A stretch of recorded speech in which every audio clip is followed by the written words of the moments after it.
माता पिता, तो चारों पुत्रों को बराबर उसके अभिभावक देखते हैं और सबों के लिए एक अनुशासन होता है। अनुच्छेद 44 है ना, हमारा जो आर्टिकल 44 है, बाबा साहब अम्बेडकर या जितने हमारे पूर्वजों ने, संविधान निर्माता ने, वो कहकर गए हैं कि समय के हिसाब से इसका अनुपालन होना चाहिए। तो आदिवासी समाज हमारा बहुत सरल है, ये निर्मल जल की तरह है, निर्छल है, इसे कोई छल आज के जमाने में भी नहीं आता। अब जो चलना है, एक विधान, एक संविधान, एक कानून होगा सभी के लिए। हमने आपको गले लगा के रखा है, आप रहें, एक सच्चा भारतीय बन के रहें, nobody is going to stop you।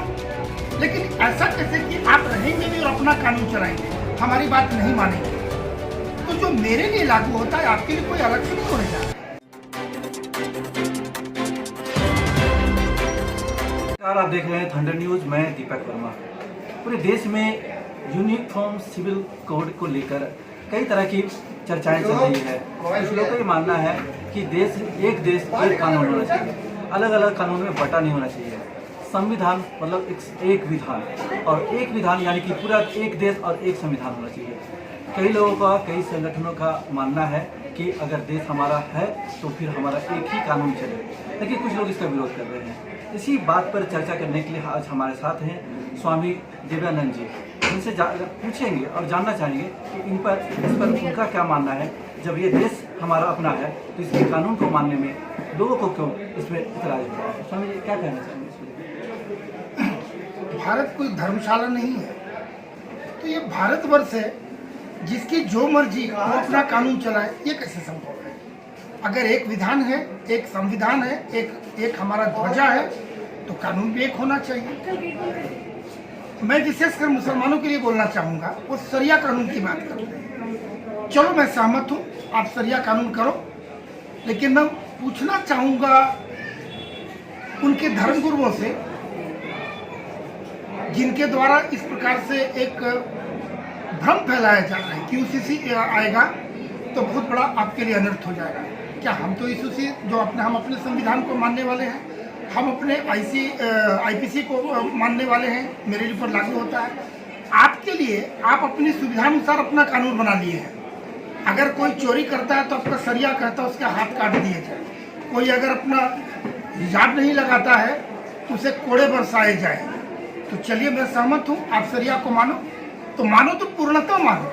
आधा आप कहीं शरिया मानेंगे अपनी सुविधा के अनुसार, और जहाँ हाथ कटने की बारी आती है वहाँ इंडियन पेनल कोड को मानते हैं। तो ये बराबर करना है आपको, और वो नहीं, अब वो नहीं चलेगा, समय चला गया। पिछले 70 वर्षों में जो मनमानी पिछली सरकारों ने की, अब वो नहीं चलेगा। जो हम सबों के लिए हो रहा है, आपके लिए भी यही होना चाहिए, तो वो होना चाहिए। और मैं समझता हूँ, आप यदि भारतीय हो, आप किसी संप्रदाय के हो, यदि सच्चे भारतीय हो, तो जो भारत अभी जो एक नया परिवर्तन ले रहा है, एक नए भारत का निर्माण हो रहा है, इस मुख्य धारा में आपको भी सामने आनी चाहिए और अपनी सज्जनता का परिचय आपको देना चाहिए। आप विरोध में खड़े होते हैं तो कहीं ना कहीं देशद्रोह कर रहे हैं। कोई हो सकता है कोई दूसरा मुखौटा लगा के कर रहे हैं, लेकिन उस मुखौटा के अंदर आपका देशद्रोह की बू आती है। स्वामी जी, कुछ धर्म के लोग, अभी तो देखा गया कि आदिवासी समाज के लोग भी इसका विरोध करने लगे हैं। अब ये इसको अज्ञानता कहेंगे, नासमझी कहेंगे, या किस तरह का ऐसा कुछ इसमें है कानून में जो बाध्यता कर रही है? देखिए ये ऐसा बात है, उसको कुछ वर्ग के लोग जिनके पेट में दर्द हो रही है यूसीसी के नाम पर, जिनके डर लग रहे हैं कि हमारे अब क्या होगा, जो चोर है वो डरेगा। आप भारतीय हो तो आपको डरने की कोई बात नहीं है। तो अभी क्या कर रहे हैं, अब अपना ग्रुप बना रहे हैं। मेरी आवाज नहीं सुनी जाएगी तो कुछ लोगों को, कुछ वर्गों को तोड़ रहे हैं। देखिए हमारा आदिवासी समाज बहुत सरल है, अब उसको बरगला कर, उससे पथभ्रष्ट करके अपनी ग्रुप में लाने की चेष्टा कर रही है।